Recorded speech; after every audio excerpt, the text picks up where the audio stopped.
Today's topic is very close to my heart, and I simply couldn't cram it into any video together with other topics. It's too important, and I therefore want to address it separately.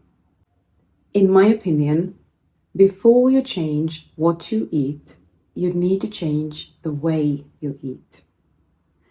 When you become conscious of you eating and the food that you're eating, how you're doing it, with whom and where, changes will happen naturally. Think about how you usually eat. It doesn't matter what it is that you're eating, but how. Do you look at your food before you eat it? Or do you start munching straight away? Do you sit down? Are you calm or in a rush? Do you think about your food when you eat it? How long do you chew? Do you savor your food? Are you engaged in anything while eating? Are you grateful for the food? When do you stop eating? How do you decide that? Lots of questions.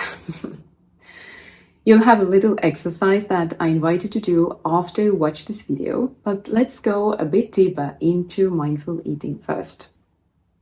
Now, being present plays a huge role in your digestion and nutrient absorption. Even gazing at your food before you start to eat gets your digestive juices flowing, particularly stomach acid. And that in turn signals pancreas to release digestive enzymes. What's more, slowing down and being present can help you differentiate between emotional and physical hunger. How do we differentiate between the two? Emotional eating occurs if you eat when you're bored or to cope with negative emotions. It only feels good when you're eating, but you feel even worse later. Physical hunger, on the other hand, is your body telling you that it needs nutrition, it needs fuel.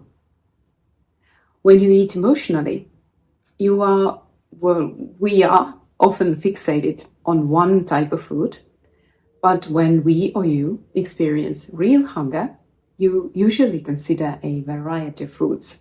In other words, when you're mindful, you naturally steer towards healthier foods and more balanced meals instead of searching for short-lived instant gratification. So, what can you do to eat mindfully? Again, I dive deeper into it in the full course, but you can start with these simple steps, choosing any or all that feel realistic for you to incorporate. And remember, it's not all or nothing. You are the one who decides who is in control of any changes that take place. And make those choices and changes realistic. Pick the ones that you truly can adhere to.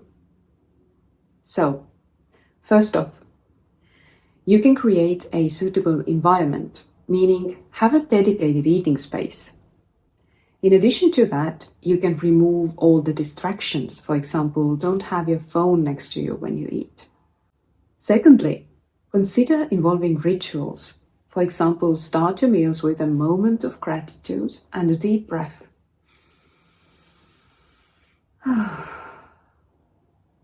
Another thing that you can do during a meal are check-ins.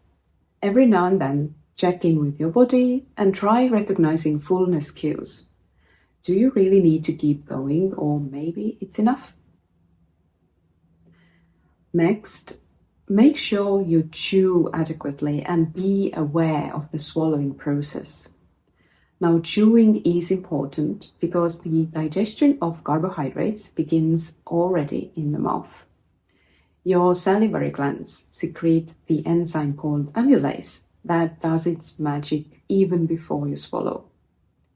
And it doesn't end there. Chewing also stimulates more secretion of saliva and stomach juices, and you therefore create a better ground for overall digestion. So, if you gobble your food down too fast, the digestion of carbohydrates remains incomplete, and you may experience digestive discomfort. and the nutrients won't assimilate as well. It's important that you don't strive for perfection though. Perfection can be a slippery road. Simply do what you can and feel aligned to do at any given situation. When you really allow yourself to be in the present moment, you will savor each bite and also notice your body's signals. You will know what your body is telling you. Being aware helps to prevent overeating, reduces emotional eating, and makes you appreciate the nourishment you receive. It is not just about eating less or healthier, it's about having a connection between your mind, body, and the food on your plate. Having said all that, here comes your today's homework. Pick at least one step of mindful eating that I talked about. It's enough to try just one of these, even if it's during one meal only, and then evolve from there. The next day, try the same step with 2 meals or include another technique and so on. And before you know it, you've mastered mindful eating, for most parts at least. And this is what matters. You don't have to be perfect all the time. Most importantly, record the differences you can sense and feel when you use mindfulness techniques and when you don't. This will feed your intrinsic motivation as well. Mindful eating has been one of the practices with the most beneficial impact for all the women in my course. And I personally can attest to that. Whenever I relapse from mindful eating, I feel the consequences. Uncomfortable fullness, bloating, and worse focus in general. In the full course, you'll get access to a guided mindful eating meditation. It will help you visualize and truly feel the act of mindful eating, to be present and be yourself. And as I've mentioned previously, you'll also have easily fillable workbook sheets with checkboxes and whatnot for all the exercises.